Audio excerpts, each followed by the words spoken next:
Hello friends, welcome to రుచి వంటిల్లు. ఈరోజు మనం మష్రూమ్ బిర్యానీ చాలా టేస్టీగా, చాలా సింపుల్గా ఎలా తయారు చేసుకోవాలో చూద్దాము.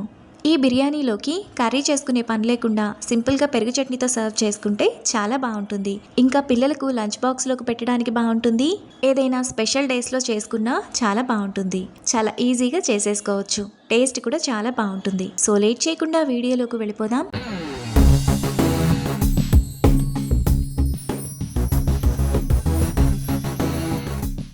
ముందుగా మష్రూమ్ బిర్యానీ చేసుకోవడానికి స్టవ్ మీద ప్యాన్ పెట్టుకొని అందులో 2 టేబుల్ స్పూన్లు ఆయిల్ వేసుకోవాలి. ఆయిల్ వేడైన తర్వాత దాల్చిన చెక్క, 5 లవంగాలు, ఒక మరాఠీ మొగ్గ, అనాస పువ్వు 1, జాపత్రి చిన్నది 1, 4 యాలకులు, అర టీ స్పూన్ షాజీరా, రాతి పువ్వు కొద్దిగా, ఒక బిర్యానీ ఆకు వేసుకొని మసాలా దినుసులను ఫ్రై చేసుకోవాలి. మసాలా దినుసులు కొద్దిగా వేగిన తర్వాత అందులో సన్నగా తరిగిన పెద్ద ఉల్లిపాయ వేసుకొని బ్రౌన్ కలర్ వచ్చేంత వరకు మీడియం ఫ్లేమ్లో బాగా ఫ్రై చేసుకోవాలి. ఉల్లిపాయలు ఇలా బాగా వేగిన తర్వాత అందులో చిన్న చిన్న ముక్కలుగా కట్ చేసుకున్న 2 టమాటా, 1 టీ స్పూన్ ఫ్రెష్ అల్లం వెల్లుల్లి పేస్ట్ వేసుకొని టమాటా మెత్తగా అయ్యేంత వరకు కలుపుకోవాలి.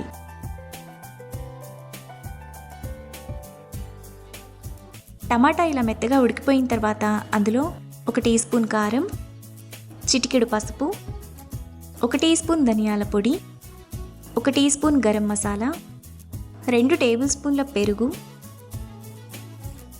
అర టీ స్పూన్ బిర్యానీ మసాలా వేసుకొని మరో నిమిషం పాటు బాగా కలుపుకోవాలి.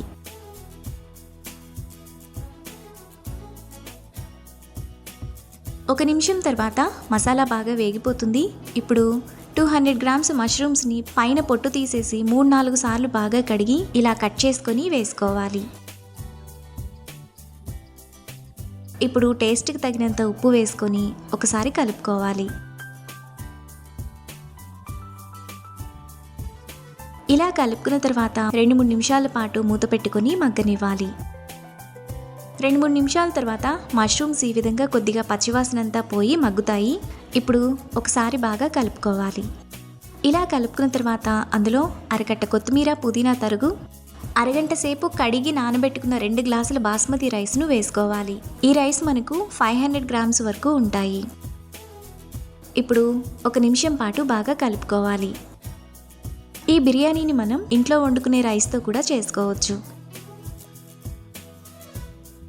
ఇలా కలుపుకున్న తర్వాత అందులో 3 గ్లాసుల నీళ్లు పోసుకోవాలి. 1 గ్లాసు బాస్మతి రైస్కు 1.5 గ్లాసు నీళ్లు పోసుకోవాలి. ఇప్పుడు ఒకసారి బాగా కలుపుకోవాలి. ఇలా కలుపుకున్న తర్వాత రైస్ను మీడియం ఫ్లేమ్లో ఉడకనివ్వాలి. రైస్ ఈ విధంగా ఉడికి నీరంతా ఎగిరిపోతున్నప్పుడు అందులో పొడవుగా కట్ చేసుకున్న 2 పచ్చిమిరపకాయలు వేసుకొని ఒకసారి అడుగు నుంచి స్లోగా కలుపుకోవాలి. పచ్చిమిరపకాయలను ఇలా లాస్ట్లో వేసుకుంటే మంచి ఫ్లేవర్ వస్తుంది.